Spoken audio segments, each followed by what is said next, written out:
Radio Eco Sonoro presenta Entre líneas, donde las palabras pesan, con un panel de expertos analizando el lado crítico de la noticia. El papel del periodismo en la democracia ecuatoriana. ¿Una garantía de la verdad o un instrumento de poder? Damas y caballeros, hoy quiero hablar sobre una fuerza que moldea nuestra percepción del mundo, influye en nuestras decisiones y en muchos casos determina el rumbo de nuestra sociedad, el periodismo. En Ecuador, como en toda democracia, los medios de comunicación han jugado un papel crucial, desde la denuncia de casos de corrupción hasta la defensa de los derechos ciudadanos. La prensa ha sido, en teoría, un pilar de la verdad. Sin embargo, en los últimos años nos hemos encontrado una inquietante realidad.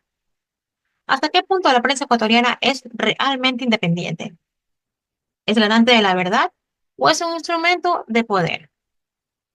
Hoy quiero analizar el estado del periodismo en el Ecuador, sus desafíos, sus logros y su relación con el poder político y económico.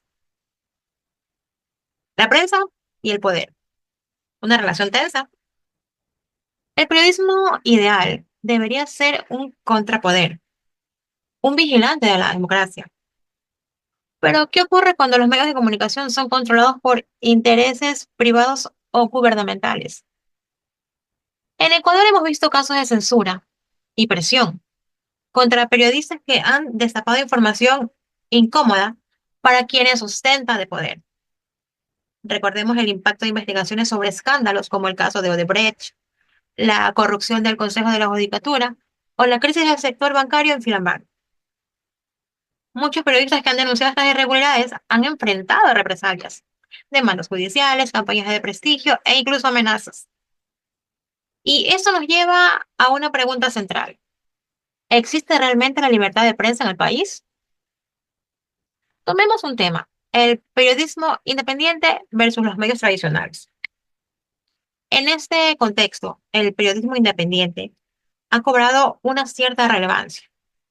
Las plataformas digitales y los periodistas autónomos han desafiado a la narrativa oficial y han brindado unas nuevas perspectivas. Sin embargo, el acceso a estos medios no siempre es equitativo. La concentración de los medios tradicionales sigue dominando el panorama informativo y la forma en la que se presentan las noticias puede estar condicionada por agendas políticas o económicas. Entonces, ¿qué implica esto para el ciudadano común? Que la información que recibe puede estar filtrada o manipulada. Y en una sociedad donde la información es poder, esto significa que las decisiones de la gente pueden estar influenciadas por medios que no buscan la verdad, sino que buscan intereses particulares. En este tema también quiero tratar sobre el impacto de las redes sociales en la información, porque, ahora bien, las redes sociales han transformado el acceso a la transformación de la información. Hoy cualquiera puede compartir noticias, generar opinión y denunciar irregularidades. Pero esto tiene un doble filo. Si bien se democratiza la información, también se está dando un lugar a la proliferación de desinformación y obviamente de noticias falsas. Ya hemos visto aquí en el Ecuador cómo campañas de desinformación han distorsionado debates públicos, afectando incluso la percepción sobre temas de clave importancia como las elecciones, la economía o las reformas sociales. Ahora bien, la pregunta es, ¿cómo diferenciar entre información veraz y propaganda? Aquí de nuevo entra en juego el periodismo. A pesar de sus defectos, los medios y periodistas comprometidos con la verdad siguen desempeñando un papel crucial en la verificación de hechos y en la lucha contra la manipulación de la información.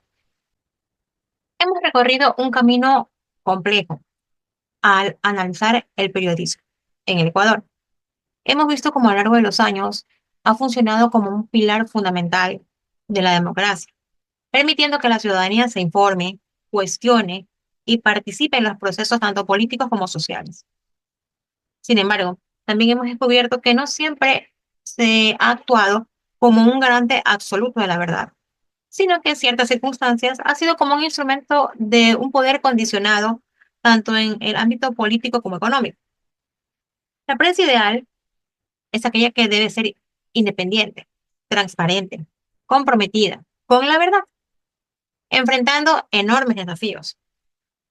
En el Ecuador, periodistas han sido censurados, medios han cambiado su línea editorial por presiones externas y el acceso a información fiable se ha visto amenazado por la manipulación informativa y la desinformación creciente en esta era digital.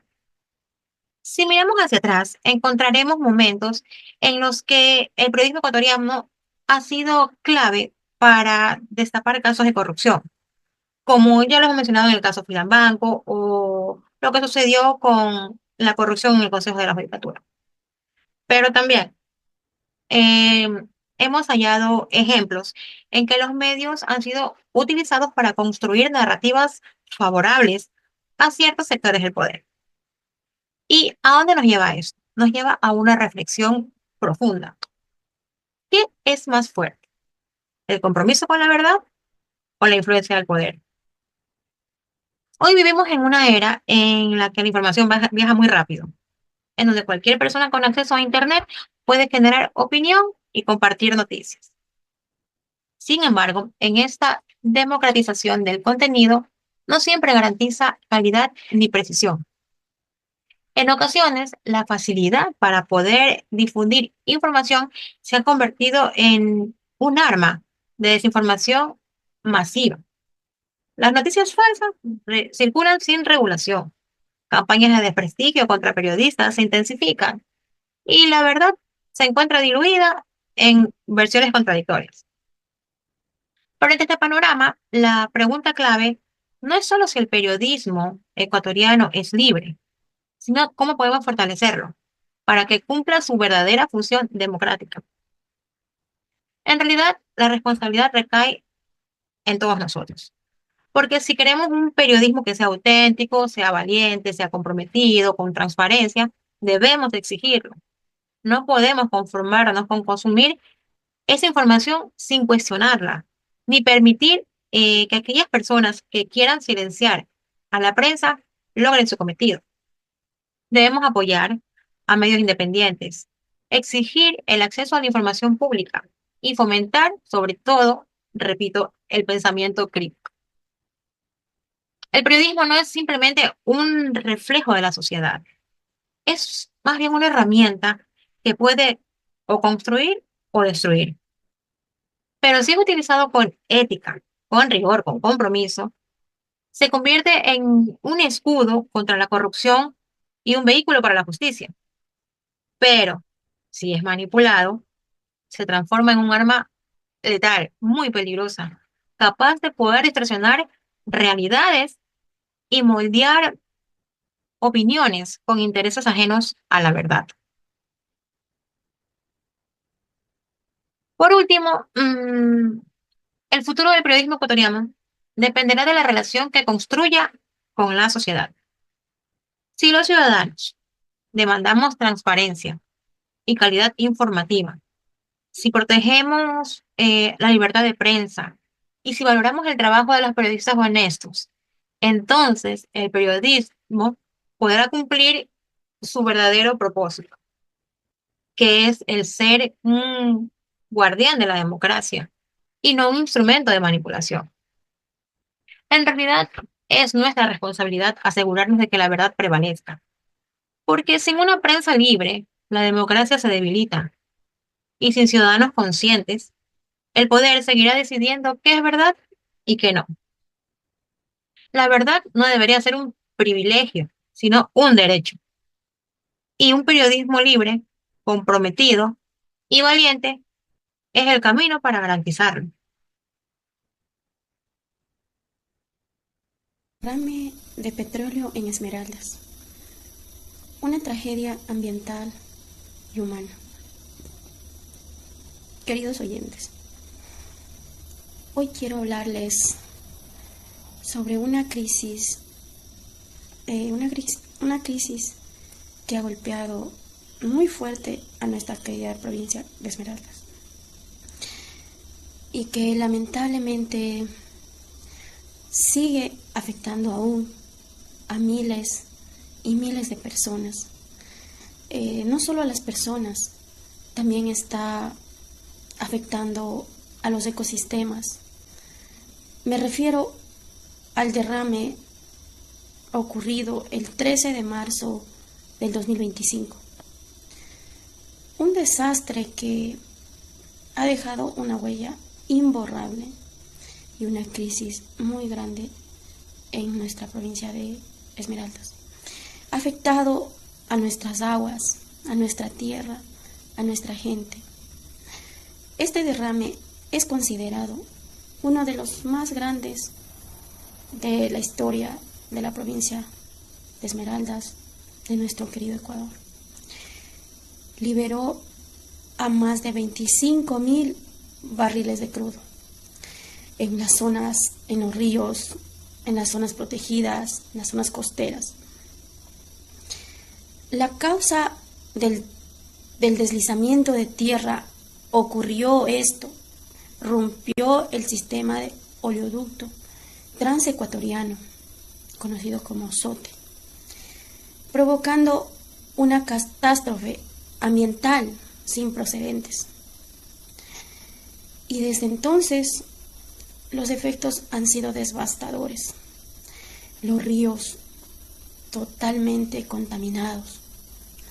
Y por esa contaminación la pesca se redució un número de 75% al 90%. Muchas comunidades sin acceso al agua potable. Una inmensa crisis en la salud pública ha afectado a miles de personas, a miles de niños, a miles de adultos mayores. Pero más allá de esos números, quiero que pensemos en las historias humanas detrás de esta inmensa tragedia. Los pescadores han perdido su sustento, ya que con eso sustentaban a las familias. Ahora que ya no pueden beber esa agua, no pueden beber el agua ni de sus propios ríos. Los niños se han enfermado. Las contaminaciones en lugares como Chinca. Una sola vez llegó la ayuda humanitaria. Una sola vez ha llegado en lancha. Y muchos nos preguntamos, ¿cómo es posible que en pleno 2025 sigamos enfrentando estos desastres de esta magnitud y sin respuestas? No dan respuestas efectivas. Este derrame no solo es un problema ambiental, es un reflejo, es una falta de planificación, es una falta de prevención. No es la primera vez que el SOTE sufra una rotura así y sin medidas adecuadas. Y todos nos preguntamos, será la última pregunta, la que debemos hacernos. ¿Qué estamos haciendo? ¿Cómo podemos evitar esto? ¿Qué podemos hacer para que no vuelva a ocurrir? ¿Dónde están las políticas de prevención? ¿Dónde están las inversiones, las infraestructuras seguras? ¿Dónde está esa responsabilidad de las empresas petroleras? ¿Dónde? Es momento de exigir algunas respuestas. No podemos permitir que la contaminación siga aún siendo más grande. La contaminación de nuestros ríos, nuestras costas, que quede impune. Necesitamos transparencia, necesitamos ayuda en la gestación de esta crisis, necesitamos apoyo a las comunidades afectadas y sobre todo queremos escuchar un compromiso firme con el medio ambiente, porque Esmeraldas no solo es un punto en el mapa, así nomás, es un hogar de miles de ecuatorianos, miles de personas que merecen vivir en un entorno sano, en un entorno seguro. Hoy les invito a reflexionar, a actuar, a exigir justicia. Necesitamos apoyo a quienes han sido afectados y a recordar que la naturaleza no solo es un recurso infinito. No podemos explotar sin consecuencias. Si no aprendemos esta tragedia, estaremos condenados a repetirla las veces que sea necesario.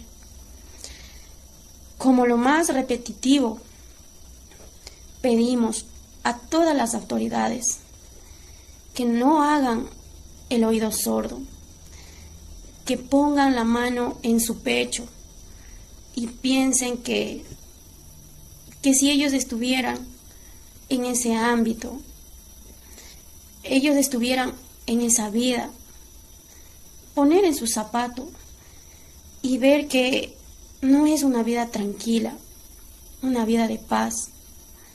No es fácil vivir esa dura realidad. En estos momentos, muchos adultos sufren, niños sin culpabilidad, niños sin agua, sin alimentos, pero hay muchas familias que viven de la pesca y con eso llevan la comida a sus familiares. Ese es el diario vivir para ellos. De eso sustentan a sus familias. No dejemos que sufra nuestra gente. No dejemos que sufra nuestro pueblo, nuestro Ecuador. Necesitamos la colaboración de todos. Y también pedirles que cuidemos el medio ambiente.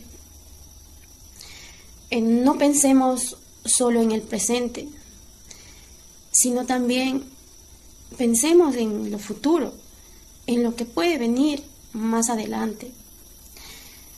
Con esto le pedimos que seamos escuchados y que nos puedan brindar una pronta respuesta para nosotros y que podamos actuar de manera rápida. Señoras y señores. Muy buenas, vamos a hablar sobre las GDO. ¿Qué quiere decir esto? Grupo Delincuencial Organizado. En el Ecuador se estructuran estas bandas, más conocidas como los lobos, los choneros y en sinnúmeros demás. Estas bandas tratan de reclutar a personas, adolescentes, a jóvenes, a niños, los cuales se ven más afectados. Los reclutan de manera forzosa para ellos poder delinquir, para poder tener tráficos de armas, tráfico de droga, de sustancias sujetas a fiscalización. También encontramos que los reclutan para poder ejecutar los sicariatos, lo que normalmente y comúnmente se ve en todo el país. Se puede decir que las provincias más problemáticas o con más delincuencia organizada que tenemos están en Esmeralda, en Manabí, en Manta, en Huaquillas, en el Guayas principalmente. También nosotros encontramos un déficit en las cárceles, en los centros penitenciarios. ¿Qué quiere decir? Que el SNAI, ellos no tienen una mano dura o una mano fuerte para ellos poder combatir esto, porque el grupo de delincuencia organizada se manejan tanto dentro como fuera de la cárcel. 6 de cada 10 niños o 6 de cada 10 familias de estos grupos son personas que son reclutadas. Normalmente ellos lo reclutan para todo lo que sería para delinquir. Las víctimas colaterales más importantes que tenemos son los niños. Vienen a quedar huérfanos y son alrededor de los 2 años en adelante. Normalmente reclutan a personas menores de 19 años, porque como los niños no pueden ser juzgados como adultos, ellos llevan una pena mínima o también pueden hacer trabajos comunitarios. Al momento de que ellos reclutan a los jóvenes para no poder tener una pena máxima, entonces como saben que los niños pueden salir de una manera más rápida, por eso es que tratan de reclutar a todas estas personas. En el Ecuador, en el 2023, se vieron unos casos donde fueron asesinados 2 niños y 2 niñas. También encontramos un asesinato de una madre que iba por la vía, entonces a su bebé de 8 meses, gracias a Dios no le pasó nada, la dejaron viva a la niña, pero a la mamá sí la mataron. Entonces de allí vamos viendo cómo ha incrementado, cómo ha crecido totalmente la delincuencia en el Ecuador. Uno ya no se siente tranquilo. estilo. Ya no puede salir, si usted quiere salir a una discoteca, inclusive en sus propias casas. Si usted está con una persona, no se sabe si esa persona sería muy buena influencia o una mala influencia. ¿Qué quiere decir esto? Si la persona está a su lado y tiene alguna, por decir, cuenta pendiente con una de estas bandas, al momento de que llegan a hacerle algo, a matarla, se ve que empiezan las víctimas colaterales. Las víctimas colaterales son personas que no tienen nada que ver, personas inocentes que no tienen una influencia, no tienen un contacto con las bandas organizadas. Estas bandas normalmente reclutan a personas de bajos recursos económicos, pero no solamente vemos los bajos recursos económicos, también vemos personas con élite muy alta. Normalmente en los barrios suburbanos de la ciudad de Guayaquil o en distintas partes que ya fueron nombradas, son los barrios más peligrosos, los barrios que están en constante, ¿cómo les puedo decir? Están en constante conversaciones con los delincuentes, porque los delincuentes se apoderan más de los niños, de los adolescentes que son más vulnerables. ¿Por qué son más vulnerables? Porque son más fáciles de poder convencer para que ellos puedan delinquir de una manera aterradora, que no se puede, porque ya estamos viendo que son bandas terroristas, porque no solamente andan robando, sino que ya se atreven hasta a poner bombas, y eso no se debe de hacer. También encontramos que no solamente en los barrios, en las ciudadelas importantes, vemos cómo personas de élite también se manejan estos grupos. Normalmente los que se hacen llamar jefes de banda están en barrios, pero así mismo como están en barrios, están en ciudadelas privadas. Las ciudadelas privadas, cuando ellos llegan a la policía, los militares, ellos llegan a esas casas, se encuentran armas, pistolas, fusiles. También nosotros podemos observar que ya no hay un lugar seguro en la ciudad de Guayaquil. También muchas personas buscan por pedidos a su domicilio. ¿Por qué? Por este motivo, porque si usted está al lado, usted sale, no se sabe quién se va a encontrar en su camino. Y no todas las personas desean estar ahí cuando suceda esto. Estas bandas son bandas criminales, que ellos tratan de atemorizar a las personas. Al momento de que se les atemoriza a las personas, ellos quieren ganar territorio. ¿Por qué? Porque hacen que las personas salgan de su vivienda para ellos poderse adueñar. Por ejemplo, en sociovivienda es lo que sucede. Hacen que las personas tengan temor porque están en la banda. Las bandas crecen y crecen porque tratan de reclutar a las demás personas. Al momento de que quieren reclutar a una persona buena y la persona buena no quiere pertenecer a esa banda, ellos que optan por salir de sus barrios, de salir de sus casas. Entonces ellos se sienten desprotegidos. Estas bandas, ¿qué hacen? Hacen que al momento que la persona se vaya, ellos se encuentren más débiles, porque ellos ya no pueden vivir en su barrio, donde ellos siempre estaban acostumbrados a vivir. Entonces ellos tratan de que esto se disminuya, la fuerza de la persona, y como todas las personas, o sea, todos los seres humanos comunes y corrientes que no pertenecen a una banda, tienen miedo, ese temor que les vaya a pasar algo, entonces ellos optan por salir de su casa y dejar sus casas abandonadas. Es allí donde los grupos delincuenciales, ellos vienen y producen el temor y se adueñan de las casas. Al momento de adueñarse las casas, ellos quieren ganar territorio. Al momento de que ellos ganan territorio, ellos se sienten más poderosos. De esa manera, ellos expenden su droga, expenden sus armas, planean, inclusive es donde se planean los secuestros. Hemos visto que en estas casas que han sido abandonadas se encuentran las personas secuestradas. Entonces el grupo delincuencial organizado se ha incrementado de una manera significativa en el país. A pesar de que el gobierno ha tomado medidas, estrategias, no se puede contra estas bandas. ¿Por qué? Porque no hay suficiente elemento policial, los militares, ellos al momento de salir a las calles, siempre se dice que al militar se le tiene un poco más de respeto que a la policía, porque inclusive ya ni a la policía los respeta. También tenemos un caso inclusive de un policía, no solamente uno, algunos casos de unos policías muertos bajo estos grupos delincuenciales organizados. ¿Qué quiere decir? Y reclutan a los niños. En Esmeralda hubo un caso de un policía que lo mataron. Ese policía fue un menor de edad quien lo mató. Entonces, al momento de que el menor de edad lo mató, él no puede ser juzgado porque las leyes en este país no lo permiten. No pueden ser juzgados de una manera como debería ser juzgado. Cuando el policía muere, quedaron víctimas colaterales que fueron su esposa, sus hijos. Imagínense el dolor que siente el ser humano, ¿no? Que el policía esté cumpliendo su labor y no pueda cumplirlo como se debe. ¿Por qué? Porque las leyes en este país no lo aceptan, no lo permiten. Están más a favor para un delincuente. Los grupos de los derechos humanos siempre salen a favor de los delincuentes, mas no salen a favor de la persona que es del bien común. Mientras no se cambien las leyes, siempre van a existir muertes y no se podrá hacer algo. También encontramos que el gobierno necesita o quiere implementar, pero no todos están de acuerdo en lo que él desea implementar. Cuando salen los militares a las calles, se dice que se le tiene un poco más de respeto por la manera en cómo ellos tratan, cómo ellos llevan su manera, como ellos llevan su entorno. Entonces, esa es la manera de que el delincuente le tiene un poco más de respeto al militar. ¿Qué podemos hacer? Esa es una gran pregunta. Lo que podemos hacer, es cuidar de nuestros hijos, porque la verdad que los más vulnerables son los adolescentes y los niños, porque mientras nosotros no cuidemos a nuestros hijos, esto no va a poder seguir avanzando. Y si nosotros como padres no podemos cuidar a nuestros hijos, entonces ellos con el tiempo pueden pertenecer a bandas delictivas, inclusive si ellos no lo deseen, pero estas bandas los obligan a pertenecer a ellos. Nosotros tenemos que tener conciencia, nosotros como seres humanos también debemos tener una conciencia, que no debemos tenemos que cuidar a nuestros hijos lo más que se pueda, porque estas bandas lo único que causan es terror, es que atemorizan al ser humano. El ser humano empieza a tener miedo, ya no es como antes que uno podía salir de afuera de sus casas, los niños podían salir a los parques a jugar, a conversar, porque no se sabe si en ese parque esté una persona que no sea de un buen vivir y lleguen a matar. Entonces los niños, los más importantes aquí son los niños, porque los niños y los adolescentes, porque ellos son los que sufren todo este tema de lo que son las bandas. Al momento de que una tragedia pasa, es muy terrible tanto para la sociedad como para los padres, como para sus familiares, porque es muy difícil que ellos se puedan recuperar de todo esto, lo que es una pérdida familiar es muy terrible. Entonces nosotros sí debemos de tomar un poco más de conciencia. Debemos también estar de parte de las leyes que sean buenas para la sociedad, para poder que los criminales, los terroristas, los GDO, ellos puedan tener un castigo como se debe, no solamente algo leve, no, tiene que ser un fuerte castigo para que ellos así puedan tener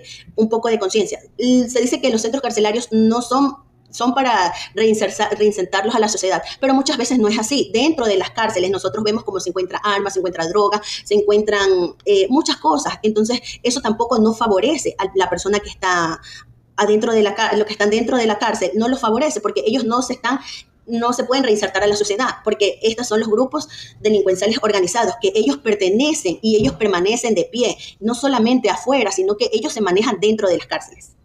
Esta ha sido mi pequeña intervención. Gracias. Bienvenidos a nuestro programa de Entre Líneas, donde se va a dar una opinión de crítica, una forma analítica. Vamos a comenzar con la educación en Ecuador. ¿Qué es la educación en Ecuador? La educación en Ecuador ha tenido avances en los últimos años, pero aún enfrenta muchos desafíos. Por ejemplo, aunque la cobertura educativa ha mejorado, se han realizado reformas importantes, la calidad sigue siendo un problema central. Muchos estudiantes terminan la secundaria sin habilidades sólidas, tanto como comprensión lectora y matemática. Los resultados de pruebas internacionales como PISA y TERCE han mostrado que a pesar de algunos progresos, el rendimiento académico ha sido muy bajo. Los ecuatorianos siguen bajando a comparación de otros países de la región. Uno de los problemas principales es la falta de formación continua y un adecuado de los docentes en lo que afecta directamente al aprendizaje. No podemos quitar solo esto, ver este solo punto de vista en la educación ecuatoriana. Pero, ¿qué pasa en la educación ecuatoriana? ¿Cómo se ha ido implementando la educación ecuatoriana? En nuestro país, la educación es vulnerable. No hay una calidad en la educación. Se puede decir que no se ve tampoco en la infraestructura la educación. Yo, en propias vistas, en propios hechos, he estado en un colegio en el que yo estudiaba hace mucho tiempo. Hoy se puede ver que ese colegio no ha aumentado su infraestructura, o sea, no tiene una infraestructura de calidad. Y quiere decir que no ha habido una inversión en la educación, y tanto en los colegios como rurales, como los sectores en mi ciudad, que es Santo Domingo, no ha habido eso. Quiere decir que no hay un buen desempeño, que no hay un seguimiento en estas áreas, y no se puede descartar esto. ¿Qué sucede? Que hoy en día la educación se ha vuelto mediocre en los estudiantes, como dije en el punto uno, pero también es importantísimo ver la infraestructura. Muchos colegios están caídos a pedazos, en los cuales no se puede decir que la educación ha sido buena, la infraestructura pésima. Y se puede decir que la calidad va. La calidad educativa sigue siendo uno de los principales problemas. Esto refleja en los resultados. Podemos ver hoy en día la gran cantidad de jóvenes que han dejado el colegio. Son 450 niños y adolescentes entre 3 años y 17 años que no están inscritos en el ciclo escolar. Usted puede decir, no, es que mi hijo sí, es que mi hijo esto no. Muchos de estos estudiantes no están. ¿Por qué? Por discriminación. Porque muchos migran, porque no hay recursos, porque ya el uniforme es más caro, porque no hay para los pasajes, porque la pobreza ha tocado a la puerta de los ecuatorianos. Esto es muy importante, que casi el 90% se están matriculados y el otro 10% de la población no. Es triste saber que hay niños que ya no estudian. ¿Cómo? Podemos decir esto. Sería lindo que cada niño estudiara, ¿no? Pero no se puede por este motivo, que son factores muy importantes que ya nuestro Estado, nuestro gobierno debería ver. Que la educación ha bajado bastante por factores como digo, de recursos económicos, poco interés para estudiar, el embarazo adolescente, el trabajo infantil, la movilidad y acceso a las escuelas. Hoy día es difícil desplazarse a las escuelas, especialmente tras cierres de escuelas unidocentes y la contracción de una escuela de milenio. Han obligado a que los estudiantes abandonen las instalaciones y ya no estudien. El embarazo infantil. Es triste saber que hoy en día el embarazo es bastante fuerte. Son de 41.000 niñas y adolescentes entre 10 y 19 años que se convierte en madre. Ser madre es adolescente en nuestro país, siendo una causa frecuente de abandono para dejar de estudiar. Quisiéramos que esto no pasara, pero es algo que ocurre. Lo que quisiéramos que se implementara este tipo de, este tipo de actos para que ya no pase esto, para que el embarazo infantil no sea un problema, para que ya se vea cómo es esto del trabajo infantil y poner algo para que el estudiante ya anhele esto. ¿Por qué? Porque podemos salir a la calle a hacer encuesta, porque ya no estudias, porque estudias. No dirán porque hoy en día es muy difícil conseguir un cupo en la universidad. Se puede decir, hay gente que tiene 30 años y recién comienza su ciclo universitario a estudiar recién. Y es muy complicado. ¿Por qué? Porque ya no es lo mismo que un adolescente. Fuera bueno que podamos tener nuestro ciclo estudiantil desde que salimos del colegio para ingresar a la universidad. Pero sabemos que hoy en día es muy complicado. ¿Por qué? Porque esta etapa ya no es fácil. O sea, han dado como 10 pruebas para poder ingresar a la universidad y recién escoger una carrera. ¿Y qué es lo deplorable? Que no escoges una carrera de tu gusto, sino una carrera en la que te alcanza el puntaje. Pero regresando a nuestro punto importante, ya hay muchas personas que no estudian. El factor que influye es bastante fuerte. Jóvenes ya no estudian. Respecto a la cobertura educativa, la tasa bruta de matriculación de la educación inicial ha tenido un crecimiento destacado, pasando del 18,56% del 2010 al 2019 al 59,36% en el 2023-2024, lo que refleja el esfuerzo por ampliar el acceso desde los primeros años de vida. Sin embargo, la pandemia, estos son datos que se ven hoy en día, la pandemia de COVID impactó negativamente a las matrículas con una caída en el 2010, el 2020 y 2021, perdón, y una recuperación parcial en los años siguientes. Hoy en día debemos ver que los estudiantes, principalmente en los colegios, tengan educación de calidad, educación de una educación llamativa, una educación que anime al estudiante a ser parte de este ciclo, que anime a las personas que no están estudiadas a meterse a este ciclo estudiantil, que es muy lindo, es muy favorable para nosotros poder tener este ciclo, que es muy llamativo. ¿Se abandonan los colegios? Sí, ya sabemos cuáles son las causas, ya tenemos el porcentaje de por qué se abandona el colegio, pero en definitiva, la educación en Ecuador necesita un cambio más profundo, un cambio sostenido, basado en la innovación, en la equidad, en la pertenencia, y en la pertinencia. Solo así sería posible formar ciudadanos capaces de enfrentar los desafíos del siglo XXI y contribuir al desarrollo del país. Seríamos capaces de estos actos y, jóvenes, estudiemos, pongamos el empeño. Se puede decir que el abandono escolar en Ecuador está determinado principalmente por la pobreza, la necesidad de trabajar, la inseguridad y la falta de apoyo familiar, combinados con problemas de acceso y motivación para estudiar. Esta causa requiere un abordaje integral que incluya apoyo económico, político, de protección social, mejorar la seguridad y programas de acompañamiento educativo. No debemos dejar de estudiar y nosotros y el gobierno debería implementar estos actos para que ellos estudiantes ingresen a los colegios, porque va a seguir aumentando, va a seguir habiendo este desafío. Pero poco a poco y a pasos agigantados vamos a llegar a que los estudiantes estudien. Continuamos en Entre Líneas y ahora vamos a hablar sobre la joya de la corona. Para todos aquellos que no lo conozcan, así se le designa al campo Sacha. ¿Qué es el campo Sacha? Pues el campo petrolero de mayor producción y mejor calidad de crudo de nuestro país. El 1 de marzo se anunciaba que este campo iba a ser concedido a Sinopetrol, los cuales son una empresa extranjera, y esta empresa ofrecía aumentar la producción petrolera, mejorar los equipos y obviamente traerle rentabilidad al Ecuador. Pero los hechos que envolvieron toda esta designación, primero que nada, es una designación la cual no tuvo un concurso,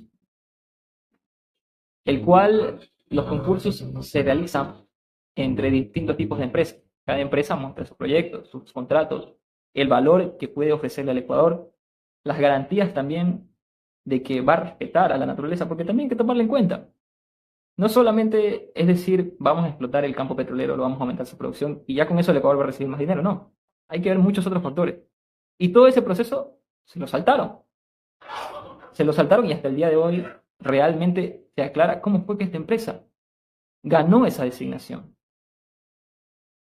Claro, lo que ofrece Sinopetrol nos hace pensar que fue porque en primera instancia el Ecuador le ofreció darle 1.500 millones de dólares a un Estado ecuatoriano que necesita dinero.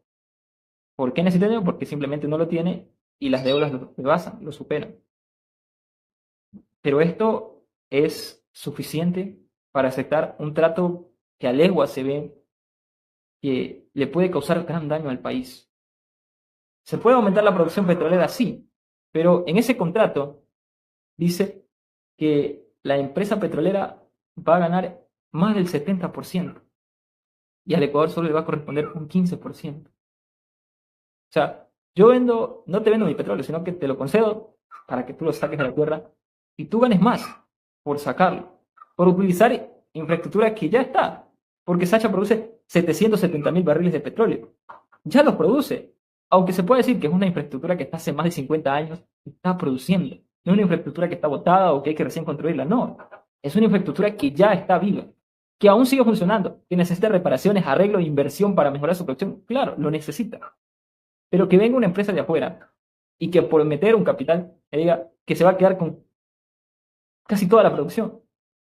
Estaba revisando muchos datos y pese a lo que hace falta, ¿no? A la necesidad que hace falta de mejorarla, de invertir para que sea una empresa mucho más avanzada tecnológicamente y muchas otras cuestiones, pero la renta que le produce este campo al país es de un 90%.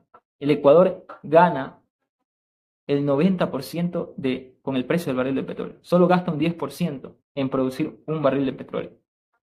Y ahora viene una empresa extranjera y quiere ganar casi lo mismo que gana Ecuador, lo quiere ganar ella.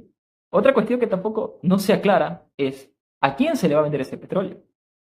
Porque ese petróleo ya no va a ser de Ecuador, porque la empresa lo iba a vender. Tenemos la refinería de Esmeralda y tenemos la refinería de Salinas, que son refinerías donde se procesa este crudo. Y ahora el Ecuador va a tener que comprarle ese petróleo a Sinopetrol. Se lo tendría que haber comprado, porque ya no lo tiene, porque ya no lo está produciendo. Y Sinopetrol lo va a vender para darle la otra parte que también le corresponde a Ecuador. Entonces, un poco de lógica y de conocimiento. David Almeida, un ex trabajador de Petroecuador, denunció este hecho. Denunció que estaban llegando personas ajenas en el mes de septiembre del año pasado. Y ya se especulaba sobre este tipo de tratado y este tipo de negocio. Al final de cuentas se terminó concretando. Y a él le generaron una persecución política. ¿Por qué le generaron la persecución política? Por denunciar los hechos que hoy se están exponiendo aquí y que no se consideraron en su debido momento. ¿Por qué no se consideraron? Es lo que todos queremos saber. Al final de esta historia, el gobierno ecuatoriano pone un plazo hasta el 11 de marzo a las 9 de la noche, donde la plata tenía que ser depositada. Y bueno, eso lo podemos tomar como un justificativo ante la presión mediática que se generó en base a esta noticia y en base a los análisis que todo el mundo se puso a desarrollar. Todos expertos y todos coincidían de que era un mal negocio, que pese a la necesidad que tiene el Ecuador, porque que una empresa te ofrezca 1.500 millones de dólares y tú estás endeudado, y se supone que no vas a tener que pagarlo, sí, pero estás entregando un lugar donde esa empresa va a ganar mucho más dinero.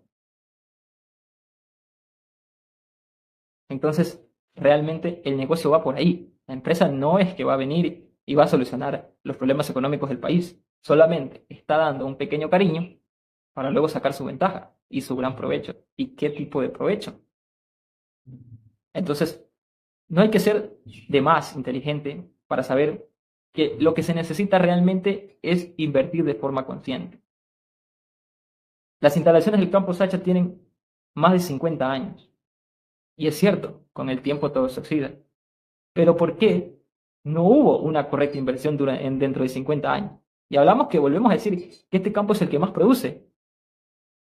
Si a mí tengo un negocio, el cual más me produce, tengo que invertir todo mi tiempo en aquello.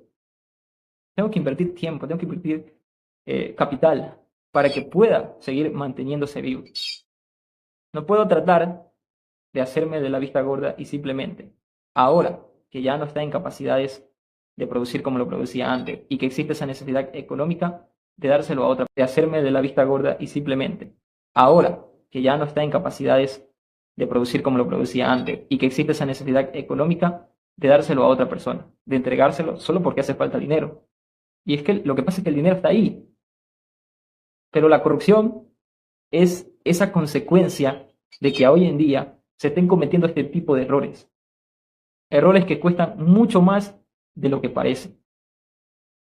Y que inclusive venga un ministro y diga, esta es la joya de la corona, pero es una corona oxidada.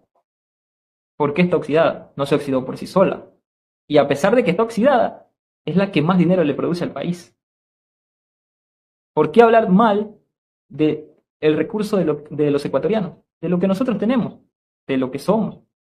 ¿Por qué menospreciarlo de esa manera para justificar acciones que claramente no están bien?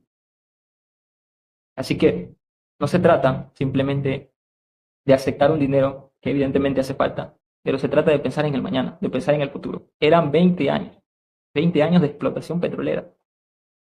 La cantidad de tiempo que eso significa para recuperar el campo que mayor dinero nos produce a nosotros. Bueno, y ya para ir terminando también, lo del campo quedó ahí. Después de que se cumpliera el plazo del 11 de marzo, el presidente de la República mandó en una carta diciendo que hasta las 9 de la noche de ese día se esperaban 1.500 millones de dólares. Y otra que también fue una negociación que se dio en tiempo de campaña, cosa que no debe darse, porque si el presidente de la República el día de mañana no se mantenía en el cargo, iba a generar un problema legal para el Ecuador. Y lo dijo Luisa González, que si ella ganaba el contrato para ella iba a quedar inválido. Pero no estamos hablando de unos pocos dólares, estamos hablando de millones. ¿Se imaginan cuánto le hubiera costado al pueblo ecuatoriano rescindir ese contrato si se hubiera llegado a dar? Creo que la presión mediática ayudó bastante a que se echara para atrás dicha decisión. Y al final se terminó echando para atrás. Pero es un tema que no está resuelto. Es un tema que todavía permanece y que en cualquier momento puede volver a surgir.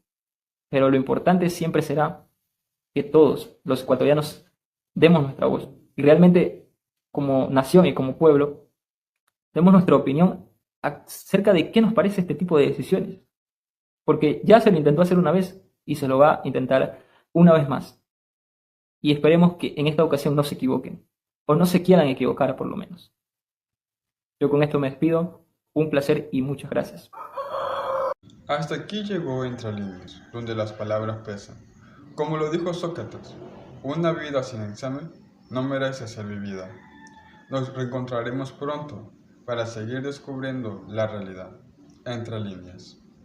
De hacerme de la vista gorda y simplemente, ahora que ya no está en capacidades de producir como lo producía antes y que existe esa necesidad económica de dárselo a otra persona, de entregárselo solo porque hace falta dinero.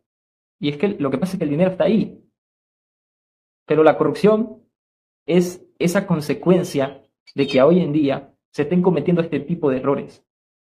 Errores que cuestan mucho más de lo que parece. Y que inclusive venga un ministro y diga, esta es la joya de la corona, pero es una corona oxidada. ¿Por qué está oxidada? No se oxidó por sí sola. Y a pesar de que está oxidada, es la que más dinero le produce al país. ¿Por qué hablar mal del recurso de los ecuatorianos? De lo que nosotros tenemos, de lo que somos. ¿Por qué menospreciarlo de esa manera para justificar acciones que claramente no están bien? Así que no se trata simplemente de aceptar un dinero que evidentemente hace falta, pero se trata de pensar en el mañana, de pensar en el futuro. Eran 20 años de explotación petrolera. La cantidad de tiempo que eso significa para recuperar el campo que mayor dinero nos produce a nosotros.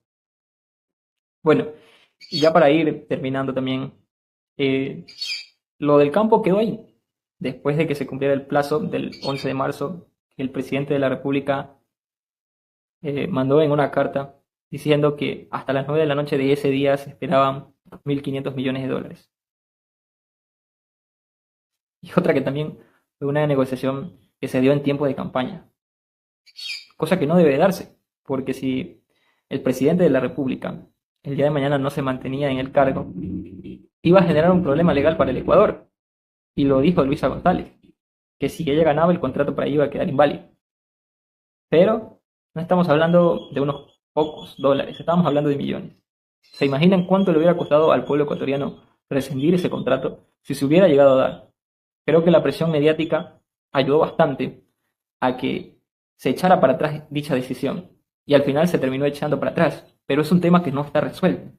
Es un tema que todavía permanece y que en cualquier momento puede volver a surgir, pero lo importante siempre será que todos los ecuatorianos demos nuestra voz y realmente como nación y como pueblo demos nuestra opinión acerca de qué nos parece este tipo de decisiones, porque ya se lo intentó hacer una vez y se lo va a intentar una vez más. Y esperemos que en esta ocasión no se equivoquen, o no se quieran equivocar por lo menos. Radio Eco Sonoro presentó Entre líneas, donde las palabras pesan, con un panel de expertos analizando el lado crítico de la noticia.